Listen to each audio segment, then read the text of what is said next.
All right, we will try again. um, hang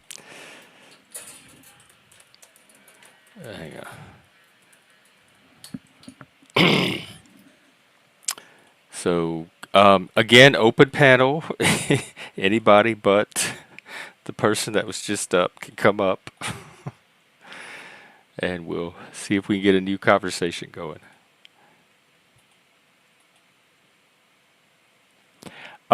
No, it's for keeping the conversation going. I'm gonna take that comment away, and we're gonna move on. If y'all are gonna harp on the same string that caused me to end the last stream, then y'all are gonna get timed out or banned or whatever. Like cocaine tears right here. Goodbye. Go find another channel to harass. I ended it for a reason, so if I keep talking about it, it's going to keep the reason I ended it going. Can people just respect that I restarted it? It's a reset. We're moving the fuck on. It's an open panel. If you have anything else you want to talk about but drama, get your ass up here. If you don't, stay the fuck off. That's what happened. They irritated me. Okay, but other than that, yes, it is an open panel. So if you have something productive, I want to get back to the conversations that we used to have before all these nasty little troll beasts showed up.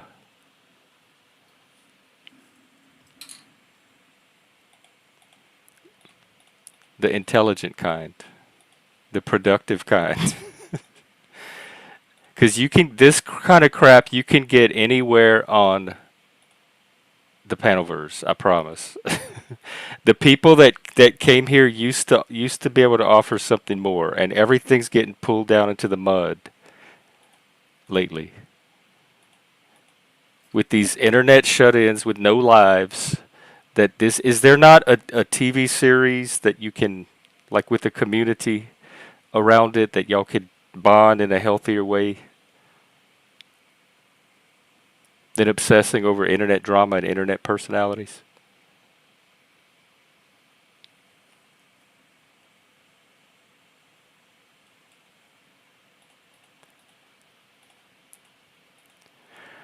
All right, let me check Twitter. Actually, no, I want to see who's streaming. Oh, yeah. Let's see, Oracle. Bridging men and women. That seems like it has potential.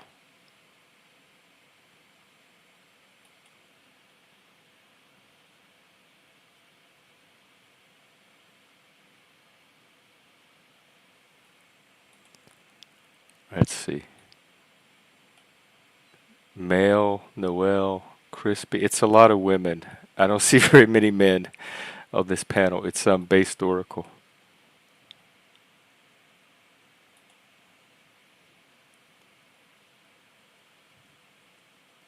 Oh, he must be restreaming males. Um, Speakeasy's doing something. Tommy's doing something.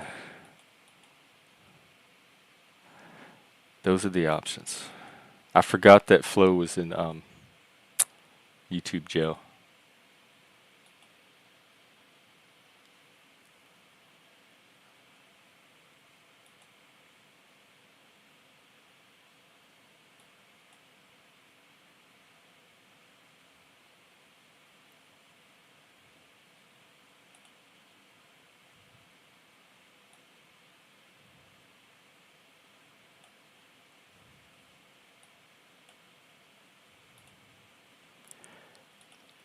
Oh, sorry, I'm multitasking.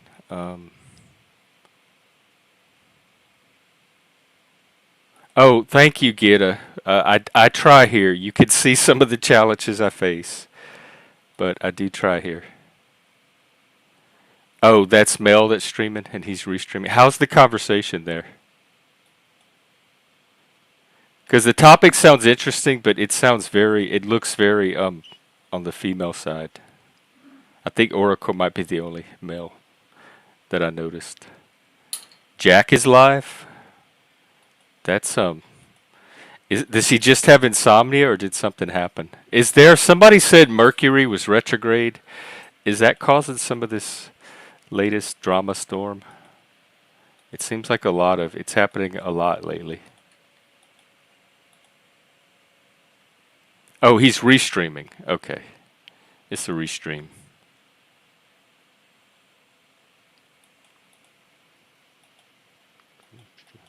Yeah, I like Mel. And she does, or I don't know if she's still doing it, but she started to do panels on men's mental health, which I think were fantastic. Great idea.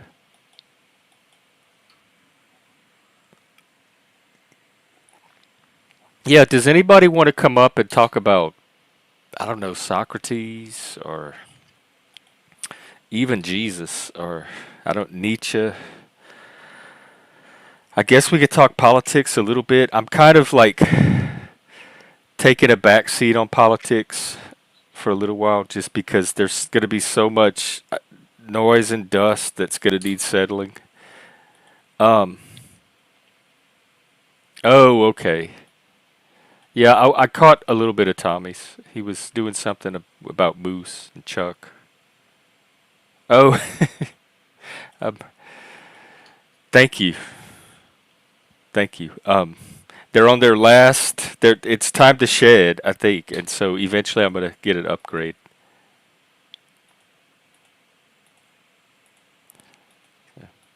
Yeah, I love I'm a mountain person too. I live in Washington State, and I wish I had more people to get up to the mountains with. Well, there's certainly a lot that we got from the Roman Empire in the way that we still structure our modern society. So it's kind of a part of all of us in one way or another. Um, I got believe it or not, they had like a little Satan store about a block from my house when I lived in Seattle. Once I and so after I converted, I went there and bought all kind of stuff. They had pentagram necklaces. They had all these different. I had a pair of Satan horns, but they broke, and I got several types of horns and all kind of Satan decorations. And it was a gothic store, but a lot of satanic stuff in there. And and then I would wear them around town, and they I don't know. They just I started feeling more normal with my antlers. And believe it or not, I think they normalized me. I think people they cut down on some of the weirdness and kind of make it easier for people to relate. Oh, really? Me too. I'm a big hiker, and when I moved up here, I thought I was going to be doing way more hiking than I was because I thought all of Seattle was like this big outdoorsy town. Because is it REI was started here. I used to live like right across the interstate from REI, and so I got all excited when I moved here. Like, oh, I'm not gonna have any problem finding hikers, and nobody was like that. It's a complete city town. There's city people. I thought people like go to work in hiking boots, and then after work they just hit the trails. That's the kind of city I thought it was, and it was not. And it took a while to find people to hike with. And then you have to find the right people because if you get stuck on the trail with the wrong people, it can be a miserable experience. And in Seattle, there's a lot of people that I would not mix on a trail with, and they would not want me on the trail either.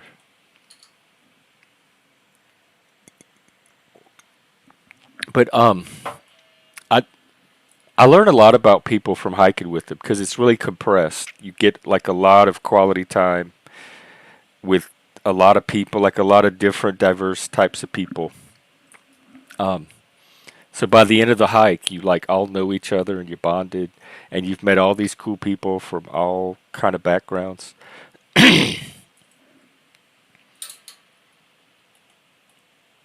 Oh well, thank you. I used to wear them at work when I worked for the disability agency, and I told my boss it was going to be a project. I kind of halfway was hoping to actually make it one, but for autistic people, and that I was going to try to get my autistic clients to wear horns, and it would be like an autism thing, and then maybe it would start a trend where other autistic people wear horns. It would be a way to like identify each other in public. And if you saw someone in public with horns, maybe they're autistic. And it normalizes autism. But and then I got fired.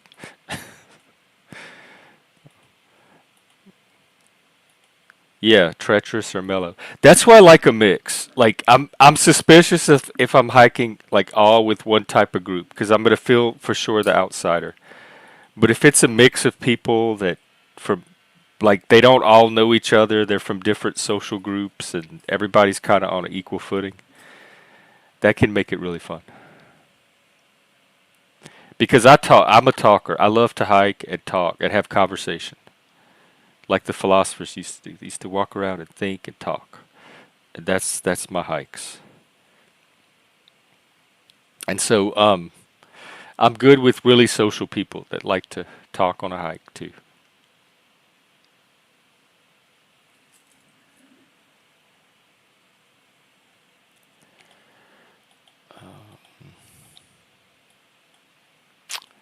Let's see, anything else? Checking Twitter.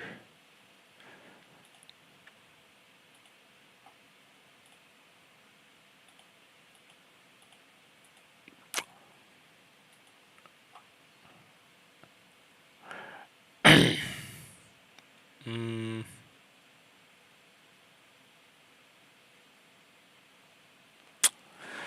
nope, I don't see really anything new on Twitter. A lot of it's politics stuff. So that's that, I guess.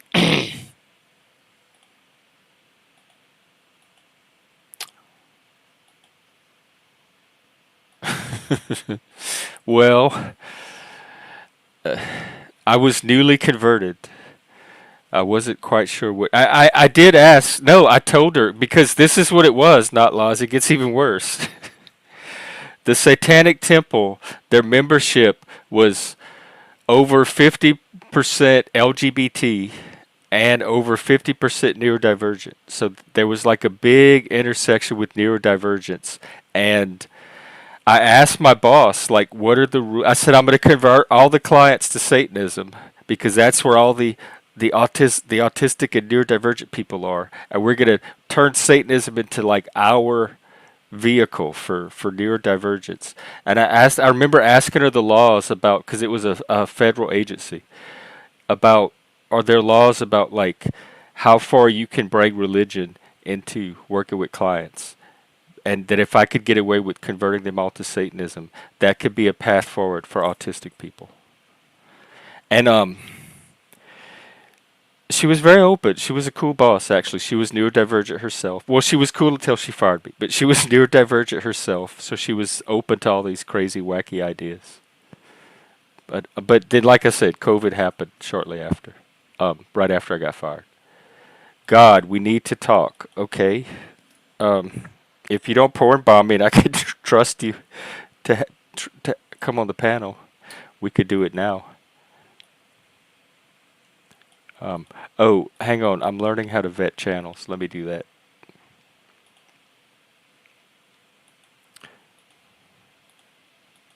There's all kind of new things I'm gonna have to learn soon, quickly.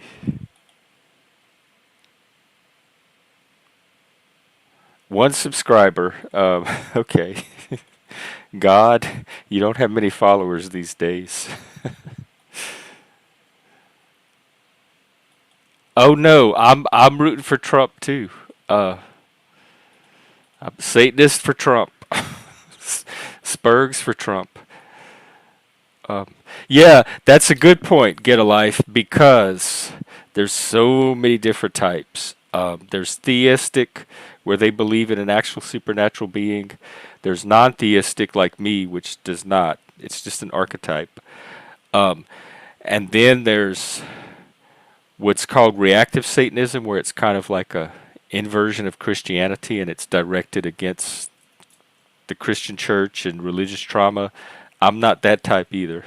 I consider myself a Christian Satanist. I have many, many friends who are Christians. I support Christianity. Yay, Christians.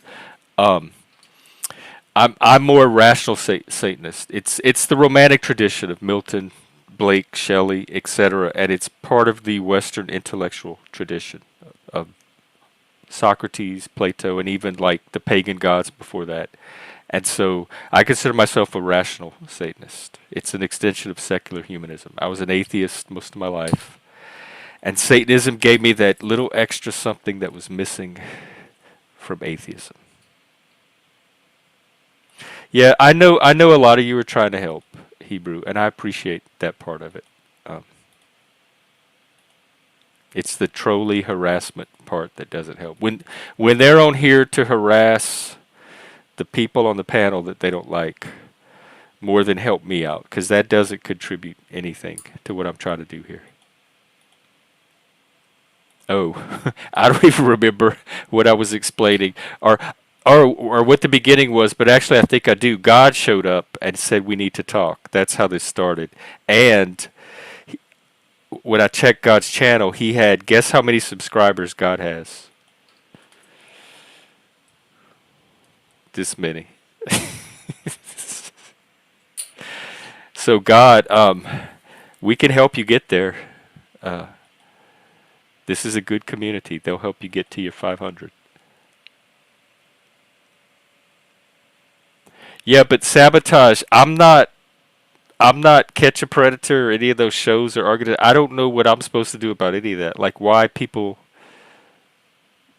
need to tell me about that. I don't like people. I think people that try to micromanage and gatekeep other people's panels are worse than anything about the person they're trying to get me to do. Because as long as he's not doing it on my panel, I'm not worried about it. And you saw what happened when he started doing it, so I took care of it. Problem solved.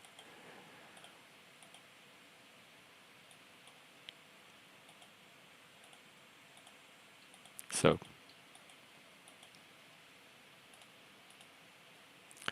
well, I go by what I see in front of me on the panel. That's what I judge by. I judge less by gossip and rumor. I got to see things for myself.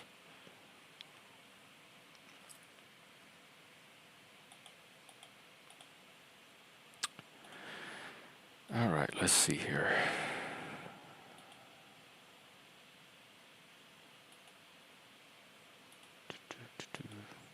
Well, not even 20 minutes. I'll keep it going for, I don't know, maybe another 20, 30 minutes. And then if nobody comes up, I'll call it a night.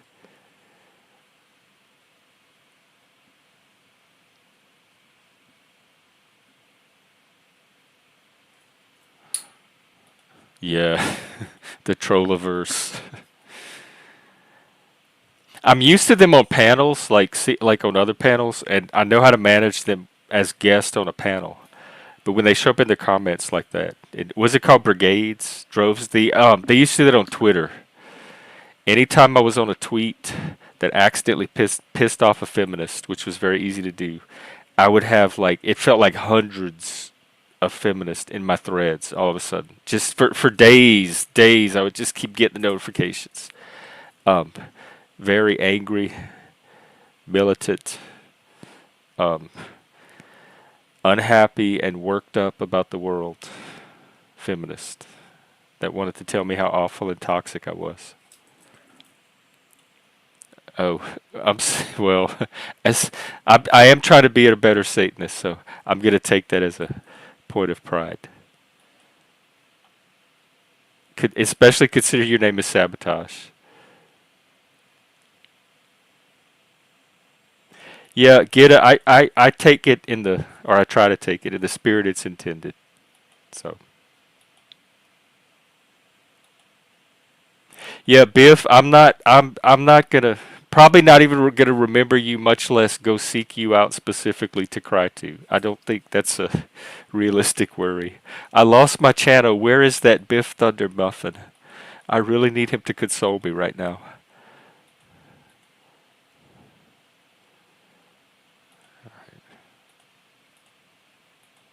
So, but it's everything's fine now. It's just me sit up here by myself. So, I don't know what y'all are trying to protect me from right now. Bex, what's the Let me see if an episode's available. What is your energy level like? We could always watch. Looks like it might be.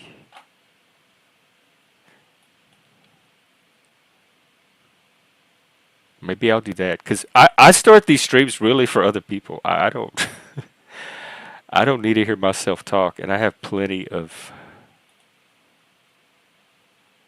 streams of me monologuing. This channel's really for no, Bex, it's not quite up yet, but maybe I don't know, maybe in a half an hour or so they'll post it.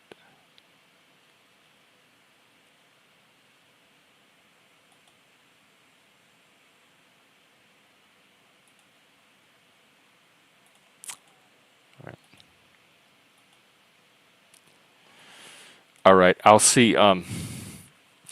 You know what? If they don't post it, I'm sure they'll post it soon because it's over by now. It aired tonight, but we could watch another one of those autism ones. It's a show. It was an Amazon series. It's called As We See It, and Bex and I started watching it, and the pilot was pretty decent. The concept's really basic and simple. It's kind of after school specialty to me.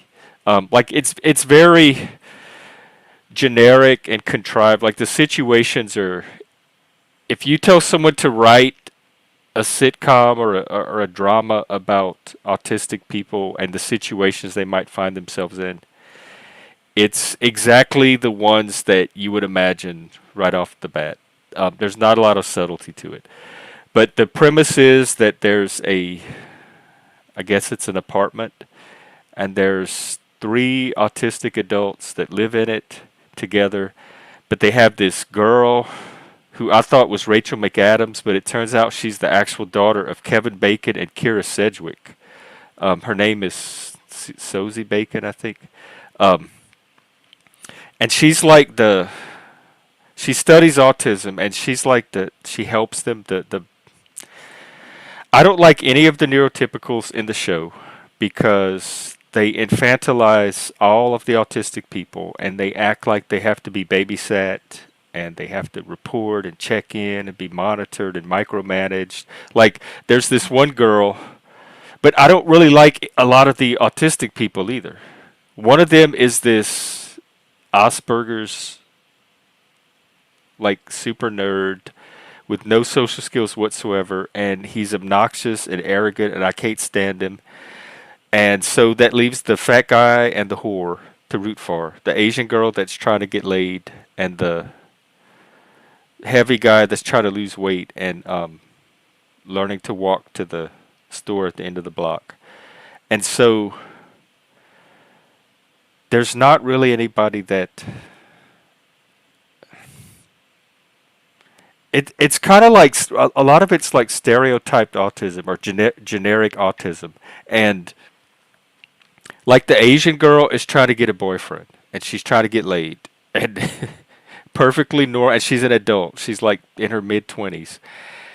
And for some reason she's under the control of her brother, and her brother monitors her phone use. He won't let her on dating apps. He won't let her go on dates. And I'm like, how is that a pro autism message? Like, she's a grown woman. Let her date like everybody else.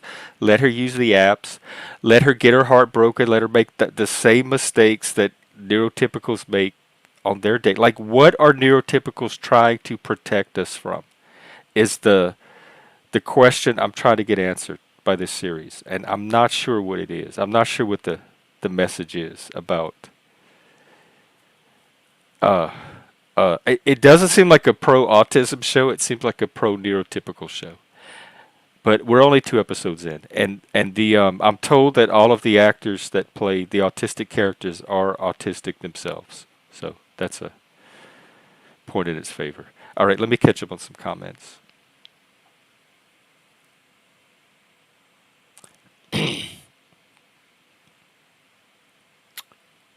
Let's see.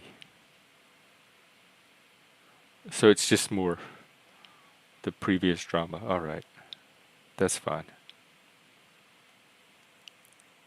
See, that's what I'm saying. They keep it going. I had moved on. Um,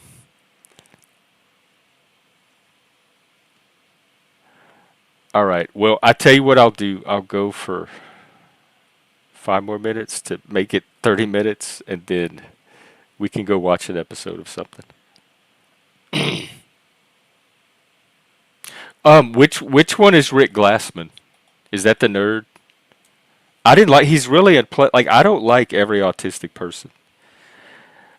There's some autistic people that I can see why they struggle, but then I'm that person for some people too. So it's just finding the the mix that you blend with. Yeah, him. I would have a hard time working around him too. But he is very blunt. He's very, very honest. And I'll tell you one thing that I did not like. I don't like the dad because he was going with him to the dad's doctor's appointment because he has all these questions he wants to ask the doctor, and he did all this medical research.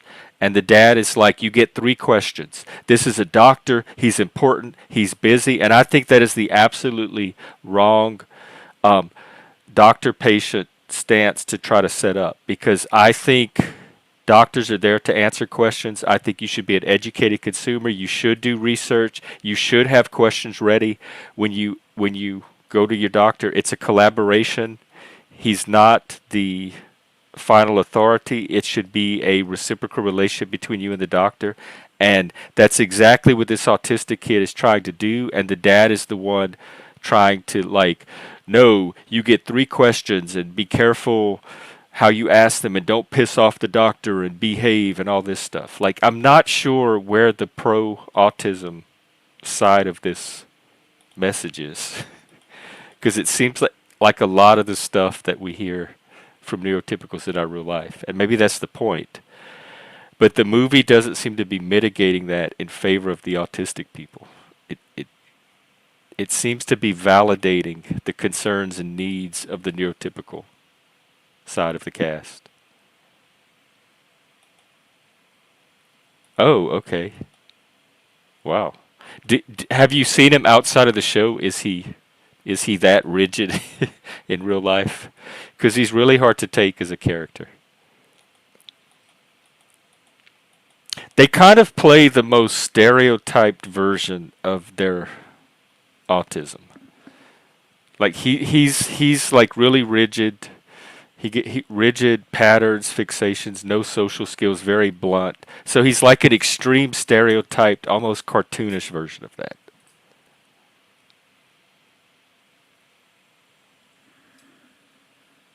Oh, that's interesting, Bex. I did time out a few people, but I think it should only be for a few minutes. I'm doing it through StreamYard, so they don't let you set the time like they do on YouTube. Let's see. Oh wow, okay. Maybe he'll come on the show. Let me look him up. Rick can go. Um, I remember when Love on the Spectrum came out, that dating show, which I love, by the way, at least the first season. And I had, I think, replied to a few of their Twitter threads because they were all on Twitter, and my idea was to try to get some of them to come on my podcast at the time from the Love on the Spectrum show. And some of them replied or liked. My God, I got so excited. I'm like, oh, the Love on the Spectrum cast interacted with me. Wow. All right, let me look him up. Rick Glassman.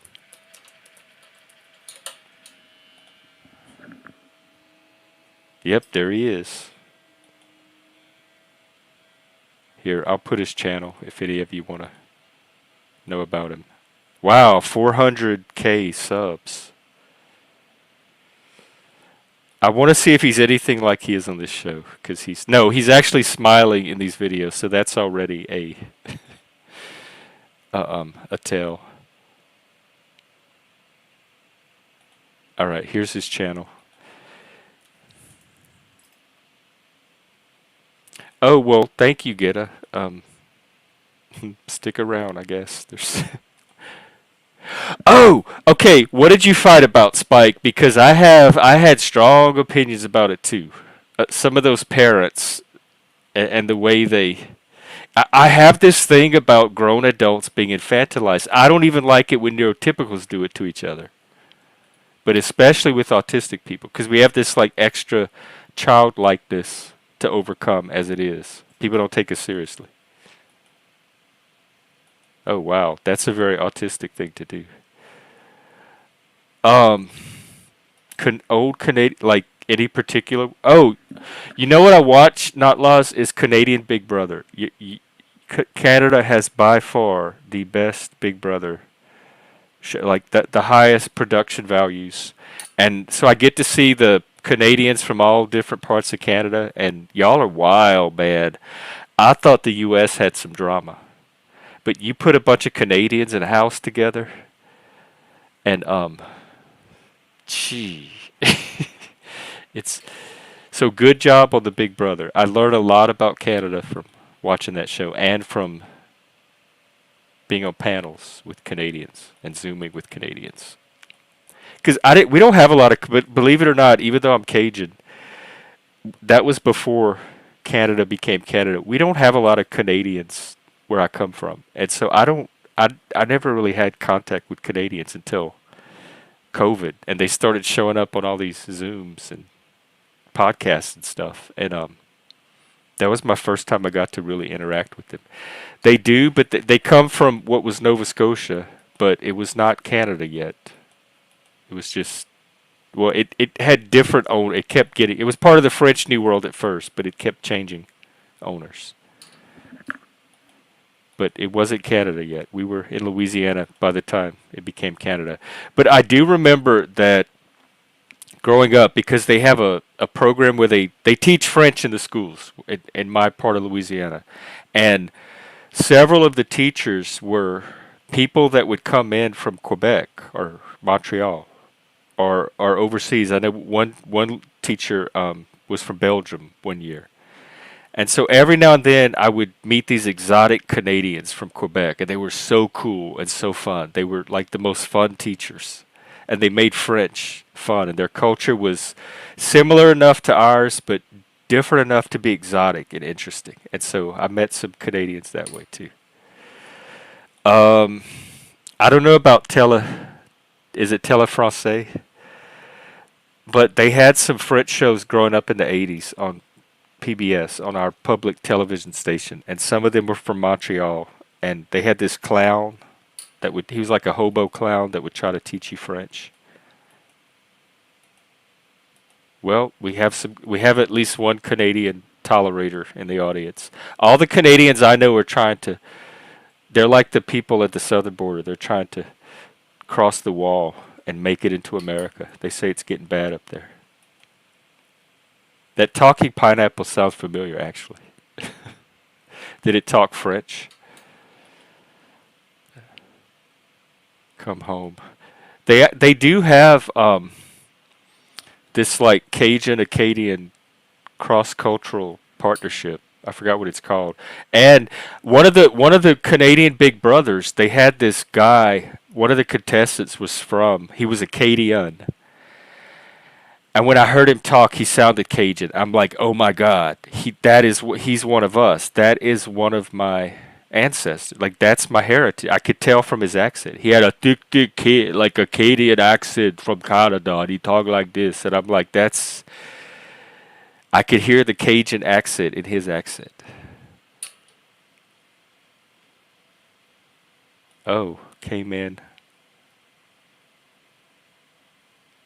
Are you Acadian or Cajun? Because when we settled in Louisiana, like when we got exiled and settled, it was actually owned by Spain. It was Spain that let us settle because they were Catholic and we were Catholic. So they were like giving refuge to fellow Catholics. And then at some point, Thomas Jefferson made that real estate deal. And y'all got us then. Y'all inherited us. You're welcome. Yeah, it's all mixed down there. People, and I have some friends that tell me that. They remind me how much diversity I grew up with relative to the average American, and that I might take some of that for granted, and that people struggle with diversity in ways that people from South Louisiana might not necessarily appreciate or understand. because we were dealing with all that stuff way before the U.S. even came along, like how to classify different races and what color are you and what category do you go into, and then they had free people of color, and it was complicated down there even before the U.S. came along. We probably are. You know who I'm related to, and you might be too. Um, Joseph Beausoleil Broussard he was a freedom fighter up in Acadia, and he was one of the first parties that led his people down to Louisiana. And in that party was a niece. He had his niece with him, and we're descended from the niece. But the person that's descended directly from him is Beyonce. So we have a common ancestor, me and Beyonce. Her mom's Cajun, and she was descended from this Beausoleil that was part of that initial party of Acadians that started making their way. Yeah, Beausoleil Broussard, Joseph Broussard. So if you are descended from Joseph Broussard in any way, or his ancestors, do you have a kinship with Beyonce? I don't remember O'Grady's. Was it Justin Wilson? Let me look it up. I guarantee. Some people say he was a fake Cajun.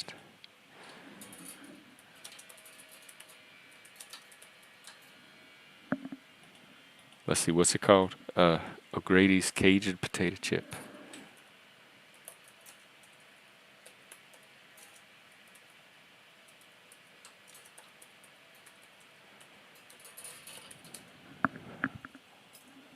Um,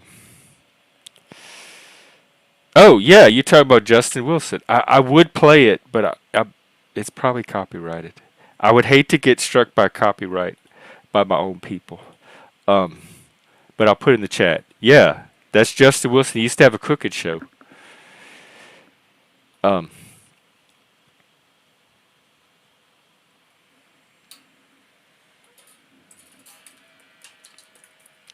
yeah, and he used to tell Cajun jokes. There's a certain brand of humor called Cajun humor. It's a very specific type of humor. It's very dry and ironic and deadpan, and he was a master of that. And he would he would cook and give recipes like Cajun, the kind of cooking I grew up with, and tell Cajun jokes. And his catchphrase was "I guarantee." And he would use broken English. There's actually something called Cajun English. It's an amalgam of the Cajun French and the English, and that's what I grew up with. Like the older people around me spoke Cajun English. It was kind of a blend. Like for example, we save the dishes, we make groceries, we save the dishes, and we get down at the store. And those are, they believe, French constructions. Like so, when they translate into English, they come into the English versions. You get these weird phrases. And get down at the store. I remember when I moved to Austin, Texas, and I used it. Nobody, even in Texas, had any idea what I was talking about. It means to you. I don't know how normal people say it. To get down at the store, like I'm stopping at the store. Do you need to get out of the car and come into the store with me, or do you want to stay in the car? Do you need to get down at the store, or I'm stopping at the store. Are you getting down, or are you staying in? So we get down at the store, and the theory is that it's two theories. Like in French society, they had the carriages, so you would step down out of the carriage. But in Louisiana, more specifically, they think it's related to the big trucks, and you have to get down out of the truck. So somewhere along the way, the f- the phrase "get down at the store" became made its way into our Cajun English, and that's the only place I've heard it outside of, like, nobody else in any other part of the country knows what I'm talking about when I ask if they need to get down at the store. Chuck, a picture. Justin Wilson, yes, sir. I wish I could play some videos. He's quite entertaining. He would make a great panel guest if he were still around. This guy, he'd wear the red bow tie. So look him up on YouTube and watch a few videos. He's quite amusing.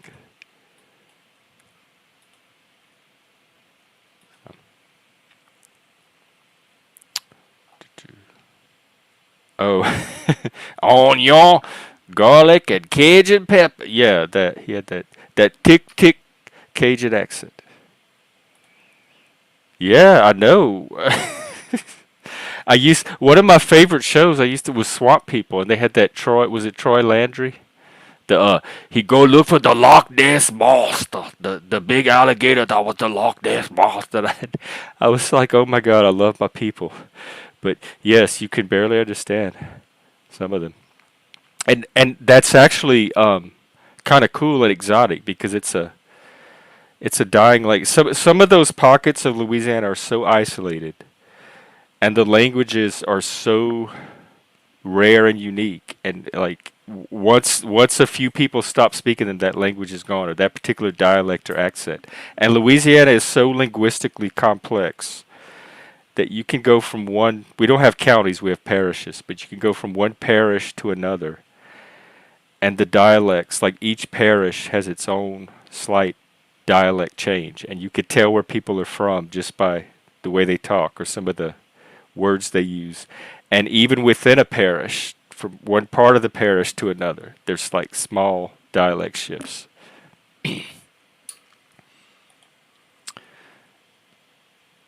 All right, ça c'est bon, yeah. All right, well, I guess I will. Bex, if you're still out there, I'll head to the Discord and we can get to watch it. Let me see if they put that episode up yet. Not yet. Come on, big brother. Well, maybe we could watch the autism people, and then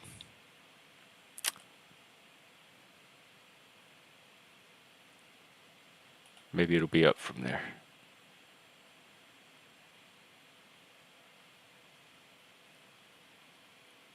Well, wait a minute. It said the last one was on August 1st, but we watched one since then.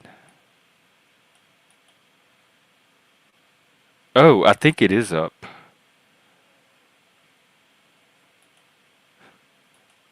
So, okay, I'll plan to meet you in the Discord, Bex, like 5 minutes maybe, and I'll wrap it up here.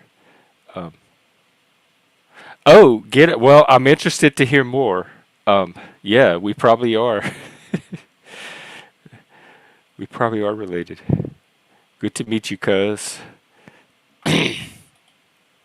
All right, I guess that's it for tonight. It was a pleasant little stream, hopefully. And I'll be back tomorrow, and we'll keep it going.